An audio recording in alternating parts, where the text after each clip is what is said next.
बिहार की सियासत में सबसे हॉट सीट में से एक सिवान। सिवान में हार क्यों हुई और सिवान के हार की वजह से क्या इफेक्ट पड़ा कि महागठबंधन 10 से 12 सीट एक्स्ट्रा लूज कर गई।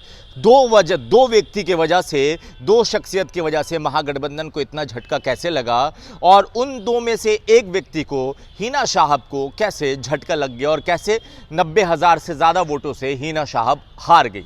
आज हम उस पर एनालिसिस करेंगे। आप देख रहे हैं द इंटरव्यू इंडिया। मेरा नाम हमजा है।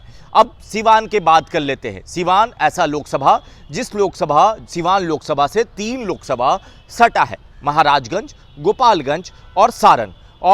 और ये 3 पे इफेक्ट आता है हिना साहब का और वो प्रॉपर इफेक्ट आता है। अब हिना साहब वहाँ पे चुनाव लड़ती हैं और हिना साहब ने इनकार कर दिया था आरजेडी का टिकट लेने से। अब हिना साहब का वोट 2,92,000, आरजेडी का वोट 1,98,000 जोड़ लीजिएगा तो लगभग ये वोट हो जाता है 5 लाख के आसपास, जो लगभग 90,000 से 1 लाख से ज़्यादा वोट है जो वहाँ से जीत कर आई हैं जेडीयू के कैंडिडेट।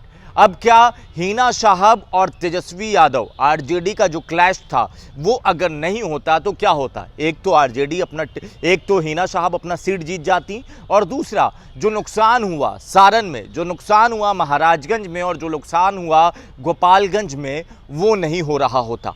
पप्पू यादव का फैक्टर मान लीजिए तो पूर्णिया के वजह से पप्पू यादव को वहां तेजस्वी यादव हराने में लग गए। कहा कि हमको वोट नहीं देना है तो मत दीजिए, एनडीए को दे दीजिएगा। और उस वजह से झंझारपुर, सुपौल, मधेपुरा और इसका इफेक्ट ये हुआ कि अररिया भी 20,000 वोट से हार गई राजद।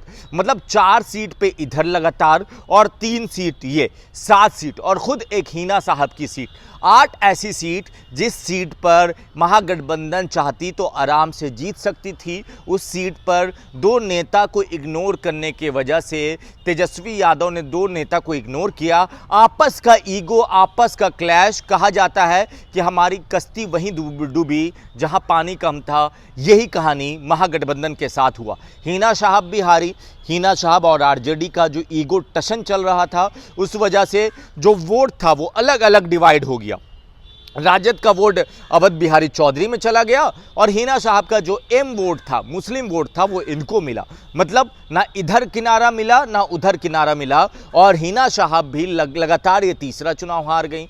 महागठबंधन लगातार तीसरी बार लोकसभा में 5 सीट से नीचे के आंकड़े पे रही। 2014 में 5 सीट आया था, 2019 में एक ही महागठबंधन, नहीं राजद की बात कर ले तो 2014 में 5 सीट, 2019 में राजद का खाता नहीं खुला और 2024 में 4 सीट।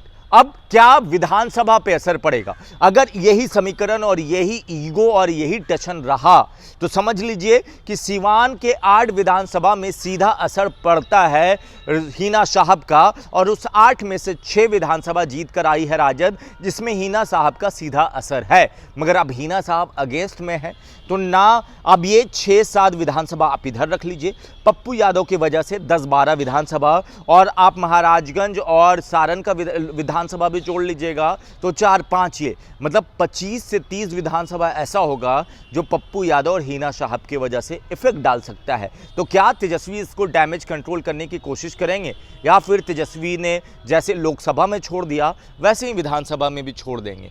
तेजस्वी और बाकी जो इनके लोग हैं इनको साथ आना होगा, नहीं तो विधानसभा भी तेजस्वी के हाथों से निकलता हुआ दिखाई दे रहा है। बाकी आप अपनी राय नीचे कमेंट बॉक्स में लिखें। धन्यवाद।